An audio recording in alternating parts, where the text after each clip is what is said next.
Thank you. So we got all the funny stuff out of the way. Okay, I'm going to share my screen. It's being kind of slow. There we go. Actually, that just moved. Weird. Can everybody see that? Is it? Oh, it shows up there pretty good. Okay, so all of this stuff I can send to you digitally if you want it. When I first came onto this position, there wasn't really anything in writing on how to get through a listing or a sale. So I have this version of listing procedures and also the version of for transactions that looks very similar, but it's just an in writing, day one, day two, kind of a how to get through your listings or your sales. Day one, you're going to prepare for your appointment. A lot of you that are new will come in with me and sit down prior to your listing appointment so we can go over everything from what the property is like to what questions they're going to ask you. We have a pretty open door policy in here too, and we have a lot of really experienced people like Peter Clark, who you can also go knock on their doors and say, hey, do you have any advice for me? And they'll give you amazing advice. Peter is an amazing resource that way. So don't be afraid to go in there and ask those questions.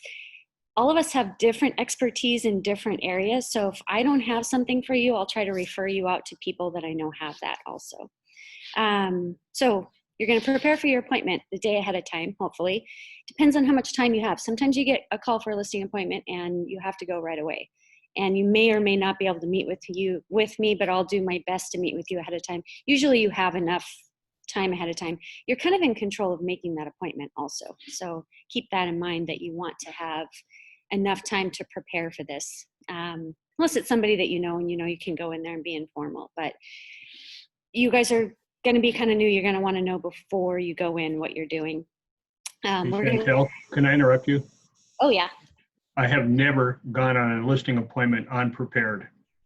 I've had a couple of, because I deal with friends and family, like my ex-husband just called me up and said, hey, I want to list my house. I never actually met with him in person. We did everything digitally. So that's the kind of person that. Yeah, well, if it was my sister or my son or something, well, Alex would do that. I'm just saying that when somebody says I've got to come right now, in my limited experience in this business, there's something else going on, including, have you already made a decision and you're just looking for a price check? Why, I need time in order to do my job. I need time to prepare so that the information I provide to you is effective, it's correct, and sustainable, or you can substantiate it. And for me, that takes time. I'm a professional. I can't jump through hoops. What about tomorrow at noon or whatever? I'm just saying that from an experience standpoint, when they want to meet right now, then my question would be, well, if I bring the listing documents, will you sign them before we even start to talk? I mean, what's important? Why do you have to have it today? It doesn't make sense to me. That's all. Now I'm leaving you. I just popped that in. Well, that was great advice. Thank you. You are in control, like he's saying. You do want to be able to prepare. Every property is a little bit different. I sat down with a gal that we had that was new last year. She was going in on a blind listing appointment, and that one was a special case. It was in Happy Valley. It was a larger lot, and it had a luxury home on it. So it had to be comped 3 different ways. So keep that in mind. You definitely want to have time to be able to prepare, unless it's your sister, like he was saying, or ex-husband in my case. So get your listing forms together, prepare your CMA. A CMA, if you don't know what that is a comparative market analysis. We provide you with Cloud CMA, which is a program that we're paying for you guys. It's a beautiful program. There's also RMLS has a program that you can use to make a CMA. It's not quite as pretty. I like Cloud CMA because you can pull forms out and put forms in and really make it almost like a listing presentation. Do a seller net sheet, because the two things that the big things that your sellers are going to want to know are, what is the value of my home and how much am I going to make? What are my fees and things like that. So those two are really, really important. The other things that are important, again, per property, what its best price is going to be based on what it is. I've got one out in Estacada right now that can be subdivided. So that was a little bit of a unique property to do a CMA for. Make up some kind of a commitment to sell also. This is all going to be part of your listing presentation that you should be having. That's a whole different class, but again, you can make a, so Peter has an amazing listing presentation, and I know that he would probably show it to you or at least give you some pointers on it. We also have some listing presentations in MyKW and also in Command that you can use, where you can take and drop in. It's all pre-filled out, so it's pretty amazing. Put in your special touch, something that's going to be your branding, who you are as a person, what makes you important. Research the home, obtain the tax records, trios. You want to know if there's any omitted property in that property. Most people are not going to know those things. Trio is extremely important to get prior to going to that listing, because the goal when you go to that listing is that you're going to get them to sign before you leave, and you're going to get that listing. If you don't know who actually can sign for that property, we've had issues where people have only one person has signed for the listing and not the other, and that can create big issues down the road. So you definitely want to know, look through that trio, actually look at the vesting deed on the last page, make sure you know who owns it. Arrive on time or slightly early.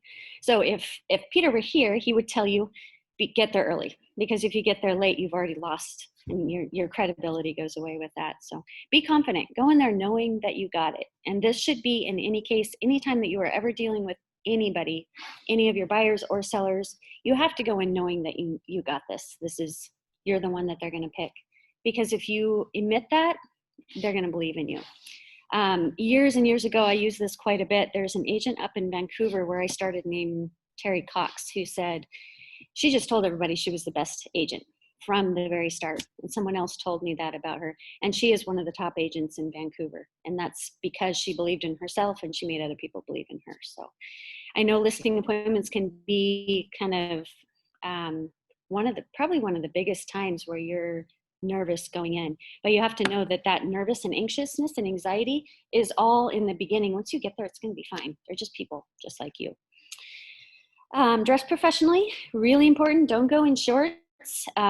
Like Peter says, you can always take the tie off, but you can't put it back on. So make sure you're dressing professionally so that they take you seriously. I saw a car on the road, probably, I think it was last year, we were in, I want to say in Florida. It was a Mercedes, like those Jeep looking Mercedes, but it was filthy dirty. It was so dirty. And it had a realtor's logo on the side of it. And I thought I would never call him because his car hasn't been washed in a year probably. So he had a bad presentation for me. And I thought, well, he probably shouldn't have the name of his business on the side of his car, because I don't know who would call him when his car is that dirty. Bring forms with you also, because again, the goal is to get them to sign before you leave. You're probably not the only one that they're interviewing. Sometimes you are, sometimes you're not. You're also going to interview the homeowners as well as the home while you're in there. You want to know why they're selling, which is a little bit of what Peter was just saying. What your timeline for selling is. All of these are really important. Who's on title, again. Ask them verbally, and if it doesn't match what's on that trio, find out why, because sometimes someone has passed away, sometimes it's a divorce situation, and one of the spouse that kept the house doesn't realize he had to send that paperwork in, that claim deed in. So you want to get the backstory on that. I actually had that happen. My son-in-law's dad, I listed his house. I went in there and he said, she's not on title anymore, but the trio said she was. I called title and he had never sent that paperwork in. So it was super simple. You just had to take that quitclaim deed down to the county and file it. I think it was $180, but that has to get done before you can transfer hands. And what special features does your home have? You can't always see those on the top layer, so you want to know those. Bring a notebook in with you so you're filling all of this out. What's been recently repaired, replaced, present your value proposition. Now you've got the listing, which is amazing. You're going to sign the listing paperwork, hopefully before you leave. Sometimes you're going to do it digitally, but hopefully you did it while you were there. Have the seller fill out the property disclosures. They're 7 pages long, so I oftentimes leave them with them so they can spend some time with them, filling them out, and then you need to have them back as soon as possible, definitely before you get an offer. Right now, like we were saying in that meeting, houses are flying off the market. So the best thing is to, even if you want to sit around and wait with them, you cannot help them with property disclosures. You have to be hands off. You cannot fill out, aside from filling out the address on the form, you cannot check any box. You cannot advise them on any part of the property disclosures. They have to do that themselves. Obtain detailed information about the home, which I already said. What fixtures are not included? So a fixture is something that is attached, like a light that maybe they want to take with them. Sometimes it's house plants, or not house plants. Sometimes it's plants in the ground outside. Just find out what it is that they want to take with them. Anything that is attached needs to be disclosed in the listing, or if there are a lot of things, you're going to want to put them on a sheet and then have them sign it, put it in the listing, and disclose that there are things that don't stay. And that has to be negotiated into your offer also. What appliances are included? Also, make sure that you're aware of what they're leaving. Talk to them about where the lockbox is going to be, where the keys go in it. Sometimes they don't want a lockbox on the property. Sometimes they don't want it on the front door, so you're going to want to know where to put that.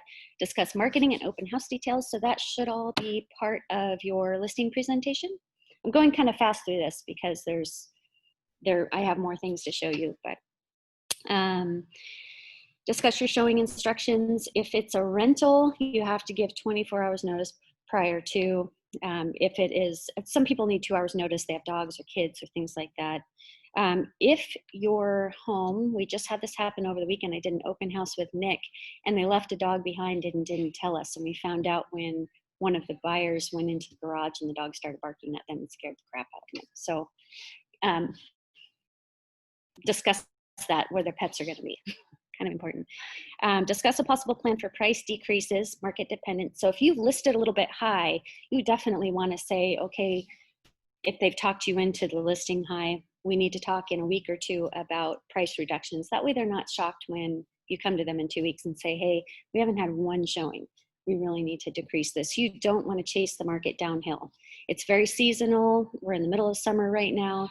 Typically by July, things are starting to slow down again. We're in a crazy market right now, so I can't say that's actually going to happen this summer. We may just continue to be busy into the winter at the rate that we're going. 2020 is not normal in any way, shape, or form. So that's a good thing. But do know that if you start too high, you're going to always be behind the curve on pricing. And then they're just going to lose more and more money if they don't get it priced right. So. Discuss your communication plan. How often are you going to be in touch with these people? Every other day, twice a week, just so that they know what they can expect, and then stick to that plan. And then arrange photography, arrange putting the box on. We have some referrals I can give you. I have a contractors list that I'll give you.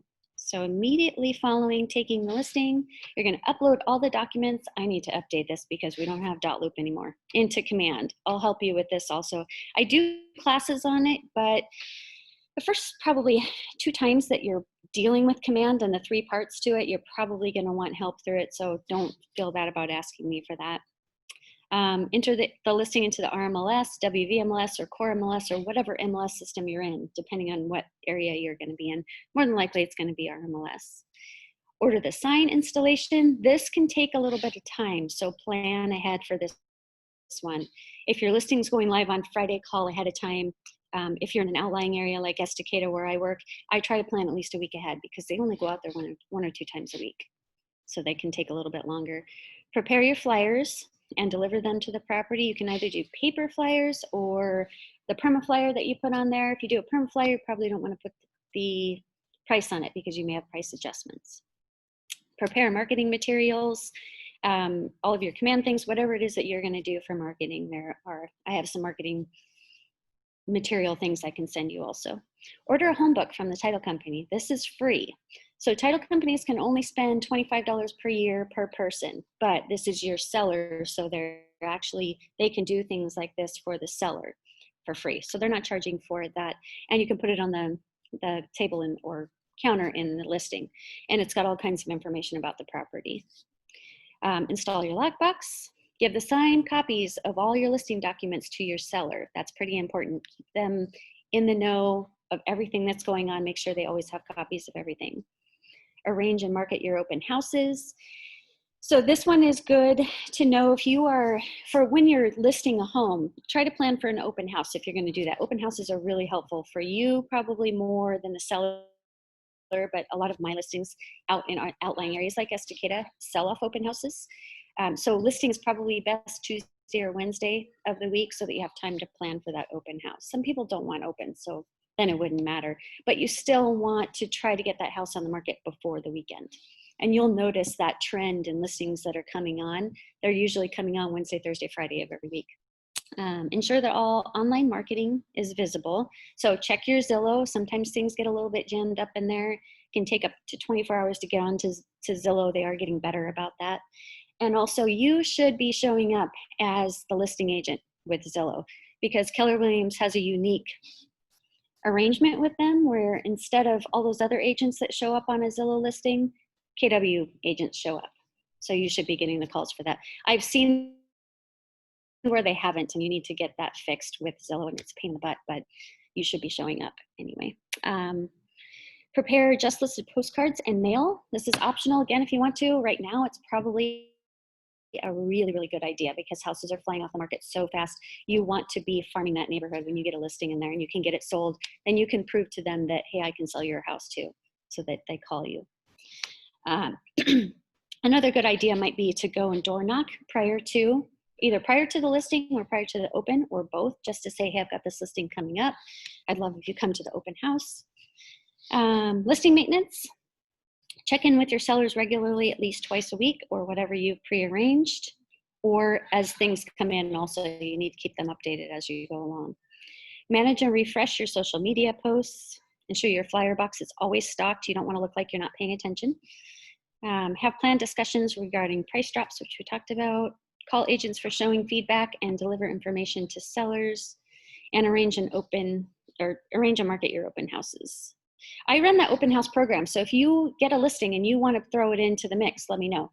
If you don't want to hold your own opens, there are lots of agents who'd love to do that. Once you get an offer, immediately discuss all the offers with your sellers. So right now we're in a market where we're getting multiple offers and we're getting anything from 5 offers. Well, we're getting anything from 1 offer to I've seen 20 offers on properties. I've seen 22 offers on properties. So we're getting a ton. 2 weeks ago, I was one of 15 on a property and we didn't get it, but we were close. We were super close.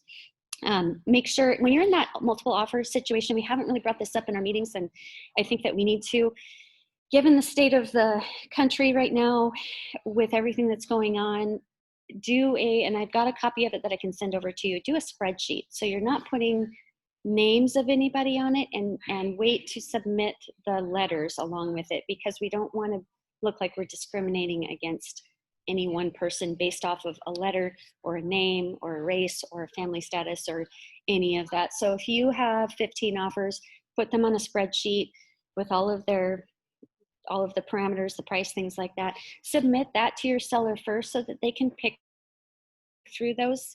And then you've got proof that you've done that, have them sign it. And then you can show them all of the other things. But they should be picking not based off of any race or family status, or it should really be done based off of numbers.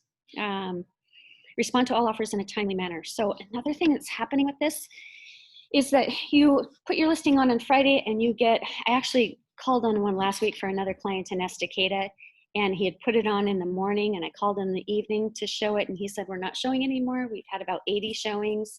We're pulling it, and we're just going to decide on these offers. They had so many offers on it. So you're getting so many of them.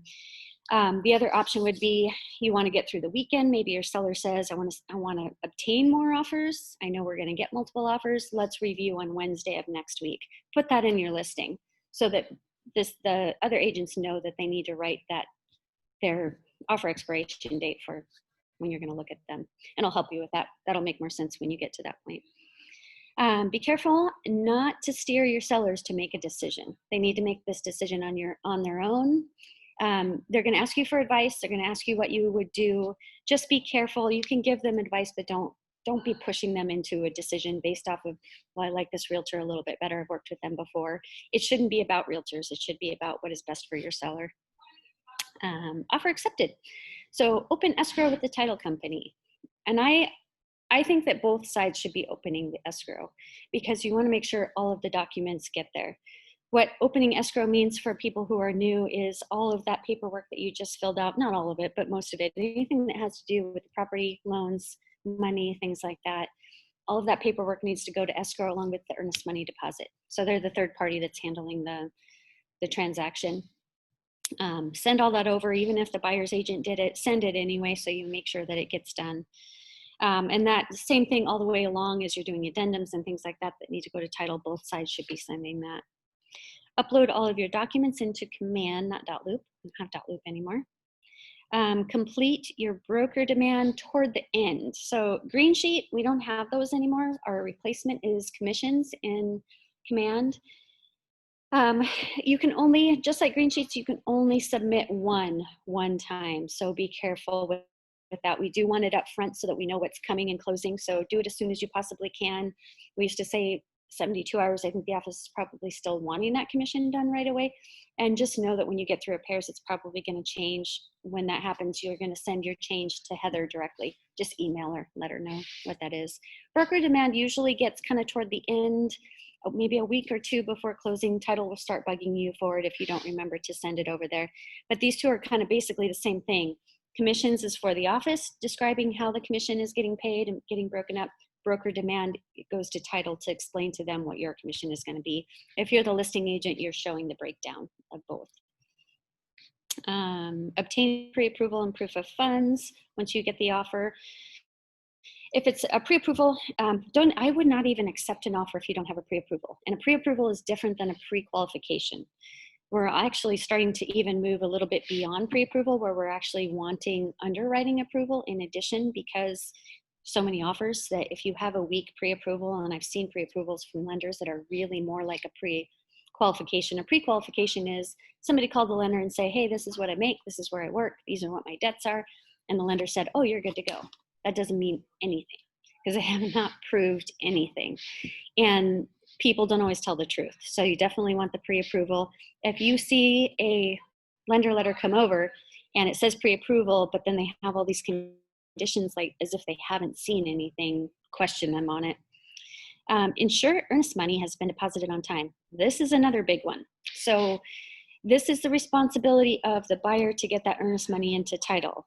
All of our paperwork was revised a couple of years ago. It used to be common practice for the agent to take that earnest money from their client and deposit it down at title. Now we really want the buyer to do it on their own, and they need to understand how important it is to get it done on time. So you usually have 3 days to get that done. If your sales signed around on a Monday, timeline starts on Tuesday. If it's 3 days, you have Tuesday, Wednesday, Thursday at 5 o'clock, it has to be to title. And if it's not, you're in breach of contract. And if the seller finds out about it, and we had a deal a couple of years ago where the agent didn't get the earnest money to title on time, it was a large amount of earnest money, it was $8,000. And the seller found out about it and wanted to back out of the deal, so they did, because that's a breach of contract, and the agent ended up having to pay that $8,000 because it was her fault. So this is why we really push for you guys to have your buyers do it and understand what will happen if they don't do it on time. If they can't get it there on time, you can always do an addendum to extend that timeline. Schedule inspections with your seller. So I've got a deal right now out in Estacada going on. I'm on the listing side of it. And the agent is the one that makes all those arrangements with their seller, and then they call you and say, well, these times work. It's a vacant house, it's really easy. If it's not a vacant house, there's probably going to be a lot of negotiation back and forth on time. You don't have to stand any of those inspections other than the appraisal. The appraisal is something that the listing agent does usually stand for. Vacant houses, appraisers usually they're licensed and bonded, and they have a key card to get in, so they're okay to go in by themselves. Other inspectors always need to be accompanied by an agent, and it should be the buyer's agent. You're going to negotiate repairs once all of those things come in. And then at the end, you're going to schedule signing. So most of your work as a listing agent is done up front. You get to kind of sit back a little bit as a listing agent. You're still helping your client through it, but the buyer's agent is doing the bulk of the work during the transaction with scheduling, and because it's their client who's interested in buying this property. Know that the transaction is very geared more toward a buyer than a seller. Also, they have more leeway for getting out of it and being more protected than a seller is. So that is the listing procedures. I think that's, oh, there's one more page. Typical listing agent duties, which I just kind of went over. Typical agent duties, it's just a rundown of that. So we'll run over to, this is a listing checklist. This is something I made, I can send over, you can make your own copy of it. It'll just help you a little bit through the transaction, the things that you need to do to prepare once you have things signed. It's kind of like a transaction list. Again, you can make these on your own. They're a good idea. This is the task list. I can send this to you also. This is everything that you would need for these types of sales or listings. So let me know if you want these. I'll send them over to you. And then I'm gonna run over, I think, I have a sheet that's not up. We'll get to that in a little bit. So when you put your listing in, you want to go into the tax assessment also. This is a listing that I took, or no, actually this is a sale that I did years ago. But if you're in a listing, one of the first things I do when I take a listing is go back and see what the history is. When has this house been sold? You can learn a lot before you even go to the listing by looking at previous listings and seeing what the house either used to look like or might currently look like. But there's a tax ID button. This is a quick way to get to the tax ID, and it will show you everything about the property. You're going to be looking for omitted property, so check your square footage right here. And then when you go to the listing, verify with your people. I went on a listing appointment a few days ago. The house said it was 1688 square feet. Homeowner says it's 1900 square feet. So that's omitted property, which is a whole class in itself that we'll go over in a future. Sorry, my throat is super scratchy. Check these before you go in there. Bring all your paperwork with you. Check for omitted property. Inform your people of what omitted property is. What else do I want to go over? Let me go over the forms. I need to sign back in. I had this all prepared. So if you guys have not played with the zip forms very much, it's a good idea to get in here. You can make templates, which will make your life easier. If you come into templates, you can just pull the forms in based off that tax or that task list that was in there. And I just made a test listing, so I'm going to come into it and show you some of the forms. Whatever gets in here.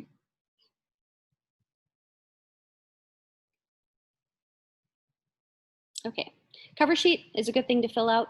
If you fill that out, it will autofill all of the rest of your documents throughout the transaction. I'm going to go into a listing contract form. So this is the listing form that you're going to fill out. Pre-fill this out before you go. You can put a lot of the information in. Anything you put into this form or into the cover sheet is going to autofill in here. Do your city and state. There are 3 different types of listings. You have an active listing. This is going to be your pretty standard. Make sure you check a box for which one you're doing and when it's going to start.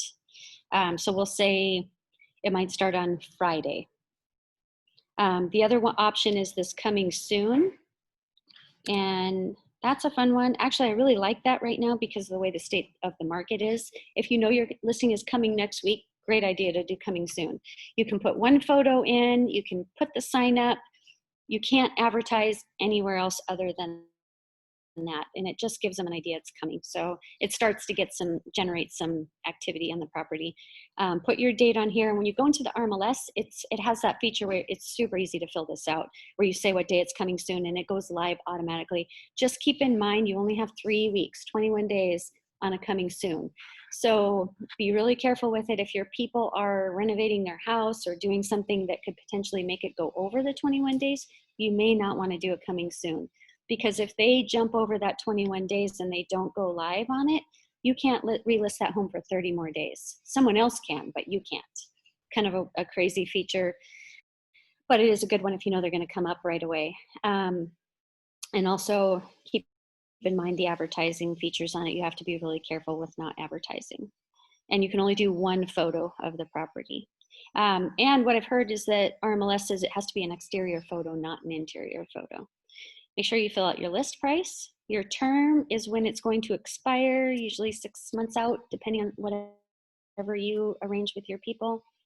This part is what I'm kicking back the most right now, the commission. So if you list it at 6%, put your 6% fee in here. And then over here is the amount that you're giving to a buyer's agent. So it's usually 2.5%. Depends on, again, whatever you negotiate, but this is disclosing to your seller how much you're paying out to a listing agent. It's something to watch out for. I've seen occasionally where a listing agent will change that fee. And so the first thing you want to do as a buyer's agent is print the RMLS listing with the original fee on it in case they do that. They shouldn't be doing that. It's against ethics and rules, and don't ever get caught doing that. Don't ever do it. Not get caught. Don't ever do it. Stick to what you say on here. This disbursement section, I usually say 100%. So what this means is if there's a sale fail and earnest money gets to be kept to the seller, they're getting 100% of it. If you're in a high-end listing, though, you may want to alter that a little bit because you're going to spend a lot of money on marketing the higher the listing is. So you might want a little bit of that back. You can negotiate that with the seller and what you're doing. If you're spending money on a lot of photography and staging, which can be super expensive, that's when you would want to change this. For the most part, I do the 100% because I'm not in production like you guys are. So I'm just doing people that friends and family. I probably close about 6 to 8 transactions a year. But if I were doing higher end, again, I would do that. I would change that. Right to compensation. So this is another important one. You can put in here anything that you want. You can do 0 days if you know the person really well. You can do 30 days, 45 days, 90 days, whatever it is. What it means is during the term of the listing, if a buyer comes through that is represented by another person and then the listing expires and comes off and then they come back right after. So it's kind of the backdoor theory. And they come back and say, hey, I came in during the open house and I want to buy the house and not have you pay a realtor. Or they're trying to have you double end it potentially and not be paying another. It's procuring cause, basically, that you will still get your commission during that whatever timeline you're putting on here. So if you put 60 days in here and that buyer has to wait 60 days before they can buy the property without the seller paying the commission. That's the short of it. I kind of get long-winded with those.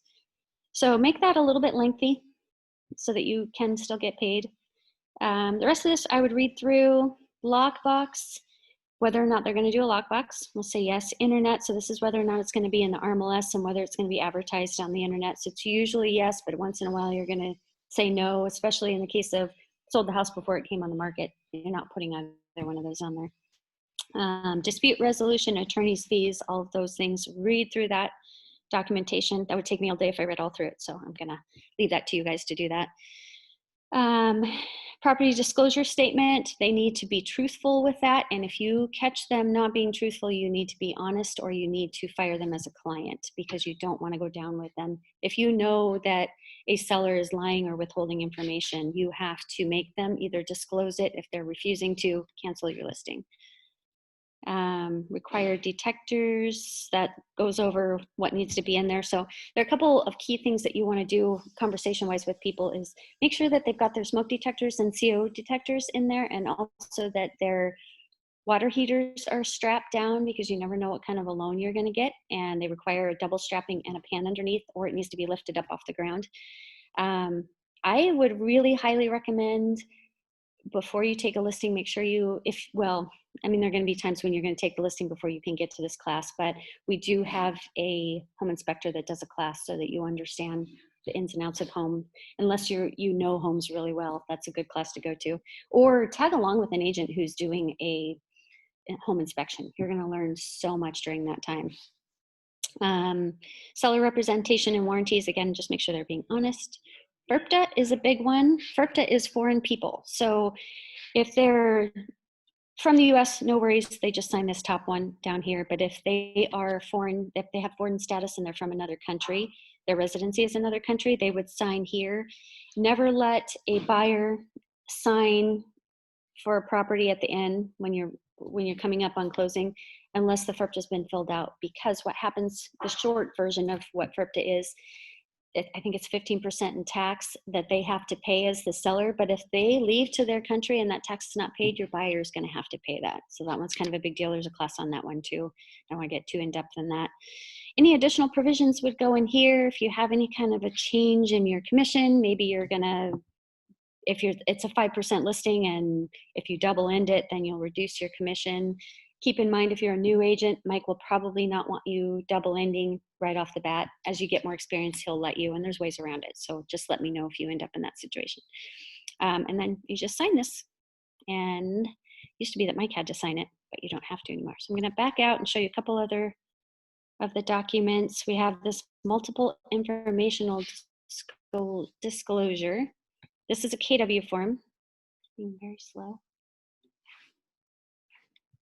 I usually kind of go section by section with them. Agency disclosure pamphlet. This is saying that you gave it to them. That's the disclosure that if you just went through your real estate law or school, which you're in the middle of right now, they're probably cramming this down your throat that you have to give it to the client at first meeting every single time. So this basically is saying that they did that. Still give it to them. Your seller advisory, they can go here and look this information up. Smoke alarms and detectors, which we went over in the listing, and the CO detecters. Water intrusion and mold, we're in a really wet state, so they can come here and look this information up too. Wood stoves, so the short version of wood stoves, and Carrie Kapp is our specialist in this. This is where she came from, actually. So not every loan will require that you do this, but if you have a wood stove in your listing, you need to let them know that those, if they are not DEQ certified, there will be a stamp on the back of it that says that it's DEQ certified. Some of them are a little bit confusing. You can look them up online and get more information, but if they're not DEQ certified, they have to be destroyed. And so there's a fee for that, and you get a certificate for it. Have that discussion with your sellers and your buyers, because you're gonna find these homes. My listing in Estacada has one of these, and we're gonna have to probably destroy it. CMA, which we talked about, it's home valuation. Omitted property, again, I'll touch on omitted property because this is a big one. It's big in Clackamas County and Multnomah County right now. You really want to be watching for it.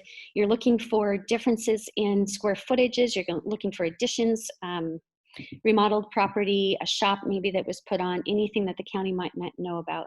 So back in 1985, they did Measure 50, which said that they couldn't raise property taxes more than 3% in the state of Oregon per year. So that kind of kept things stable. Well, the counties aren't making money off of it anymore, so they're finding creative ways to get around that, and omitted property is one of them. When I bought my house almost 5 years ago now, we got hit with it because the listing, I think, let me show you this one. Up here at the top will say, I think this one just says resale. They just moved everything around in here, right here. It says resale. Sometimes that says remodeled. The county is looking for that in these listings. I think they actually hire a person to look for that word, and then they can go after that homeowner for increased taxes because the market value is higher. Come back over here.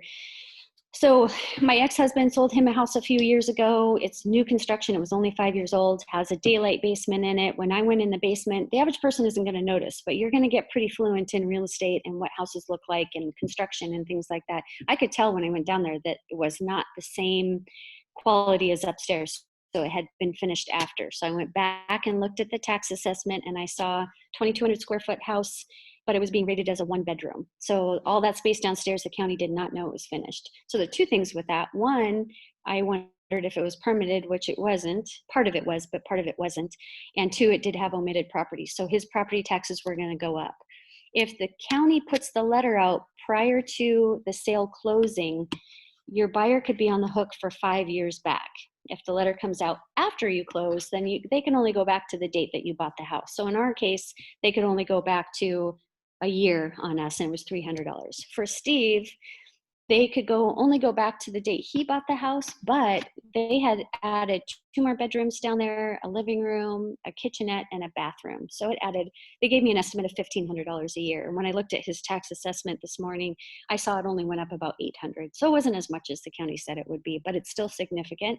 It's going to affect their payment. So you want to be pretty well versed in this. That's kind of a short version of omitted property class on it that I recommend taking. They'll get really in depth in it. Mortgage disclosure, another big thing to know. If your buyers are doing a loan on the property, mortgage disclosure comes out at closing. So when you get to be about a week and a half to 2 weeks prior to closing, this is something you're going to want to start checking on. Has the CD been delivered to the buyers? A CD is a consumer disclosure, and it's just a breakdown of what all their fees and payments and things like that are going to be. If you're closing those on a Friday, this needs to be to the buyer on Monday, and it needs to be opened in their email by 11:59 on Monday for Monday to count. So, and then actually, if they open it at 11:59 on Monday, Monday's a full day for that. And then you have Tuesday and Wednesday. So the first day you could draw docs is on Thursday and sign on Thursday and then close on Friday. So it's pretty important. You're going to forget this one, I guarantee you, when you get into a deal, and I'll remind you as you get closer to the end of it. Home warranty. There are a lot of companies that will do a home warranty on a listing for free. I recommend, we touched on this in the meeting earlier today, a home warranty being done on every single sale that ever gets done. I kind of cringe when I see people not do them, because I do them on for every buyer that I have, and I always ask the seller to pay for it. It can really save you heartache later and issues later. I had some some buyers in Salem a few years ago. We did all of the home inspections you can imagine. It was probably a week after closing, they called me and said, this, and this are wrong. It's going to be thousands of dollars for us to fix this. And I said, well, I bought you a home warranty, or I got you a home warranty. I think we had the seller pay for it in that case. And it covered all those things. They just had little deductibles to pay, and they were happy. My ex-husband, same thing. A week after closing, his washing machine flooded the entire basement. So you had electrical damage, you had drywall damage, you had so much, and the home warranty covered it. So it can keep you from having to use your home insurance. And it makes you look good. So keeps people coming back. They trust you. They know you've protected them. Wire fraud advisory, another big one. I'm going to scare you guys to death today with all these things that you can get in trouble. So wire fraud, another big one. A lot of people will not sign this document because they kind of feel like we're taking the liability away from us, and really we're just disclosing to them. They need to be really careful. Behind all of our emails, us as agents, the buyers, the sellers, and the title companies are these hackers in the background. They're watching everything that we do. So they know everyone's name. They know the penny to the penny what everything's costing. A year and a half ago, we had some people in Portland that were this nice little family with 2 little kids. It was Christmas time. They got wire instructions in their email, and everything looked totally legitimate. It had all of the names of all of the parties to the penny, everything. So they wired the money over. It was $122,000. And then 2 days later, roughly, I don't know exactly the timeline, title called them and said, okay, we're ready for your wire. And he said, I already did it. And they said, no, you didn't. And we didn't get it. So the wiring instructions can actually just be like 1 or 2 letters off. And you have to be really careful who you're sending it to, because you will never, ever, ever see that money ever again. You don't know where it goes. It's gone forever. So make them be really careful with that. Property photography, I highly recommend you get the waiver for you to be able to do that. Be really careful. We've had people, it could be a divorce situation where the wife has kept something that the husband should have had, and then you put those pictures on the internet and she gets mad. There's no permission for those photos to be on the internet. Or someone's child shows up in a park, things like that. So make sure you're getting permission from the owners to do photography. Personal excluded property, which we kind of talked about. Seller buyer FERPTA, we talked about also. Home warranty, disclosure, and then just have them sign this. This is required with every single buyer or seller you have. We have a buyer version and a seller version. And then we have the disclosed limited agency.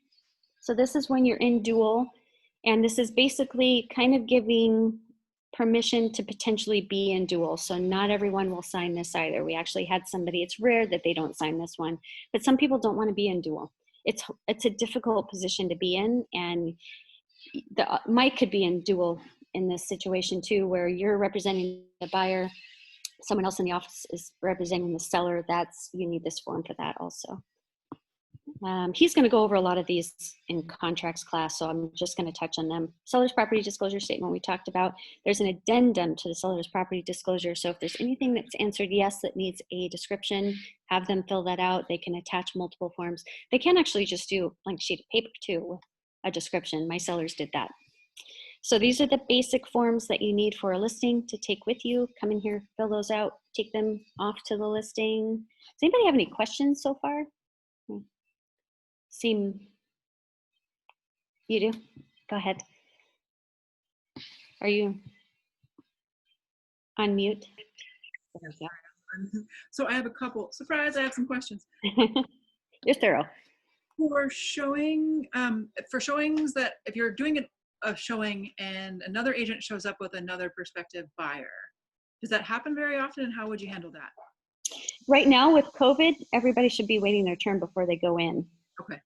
But so it does happen, especially with we had that over the weekend at an open house. So same thing applies for open houses. Some people are okay with being around other people with masks on. Other people are not. I had some people that I was helping Nick with an open on Saturday, and we had some people that were super sensitive with masks. So I just made sure people waited before they came through, and we didn't have more than one So do set coming through at a time. we have interagency communication with other brokerages for like scheduling of showings so that we don't double dip? So as a listing agent, put in the remarks that they're going to call or text you, even just to let you know that, hey, I'm coming through, even if it's a vacant house. So I did that last week. I called a listing agent and said, hey, I want to show it. And he said, that's great. We're getting a lot of showings. Just know that if someone else is in the house, wait until they leave and then go in. So you can put that in your listing. Great. To say that. And that's a really good idea. You can attach documents to your listing also that really cover that in detail, how they should be handling that. Because the other side of that, I've been at other showings where people are not giving distance to other people. They're stacking up in the driveway, and that's making other people feel more comfortable. So they really should be waiting in their cars and taking their turns that way, or the listing agent should be scheduling things far enough apart. There's a program in the listing in SentryLock where you can make appointments with people too, so that they are spaced far apart. Sometimes it gets difficult if you have a listing that is super hot and you have 80 people coming through in one day. Get creative with it, especially if you have people that are living in the home and really want that space, and be really, really clear in your listing how they need to be handling that situation.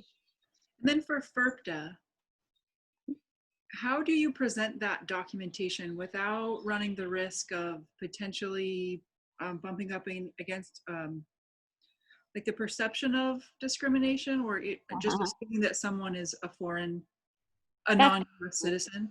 Focus on the tax penalty of it, not so much on the being foreign status.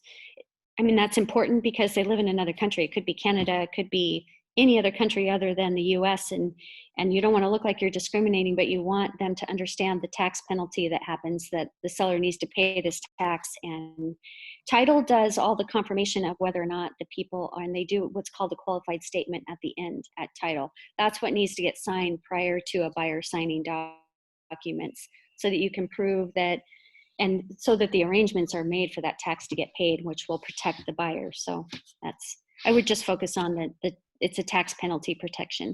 So this preface entire packages, these are all the forms we have to fill out for every transaction. Yeah.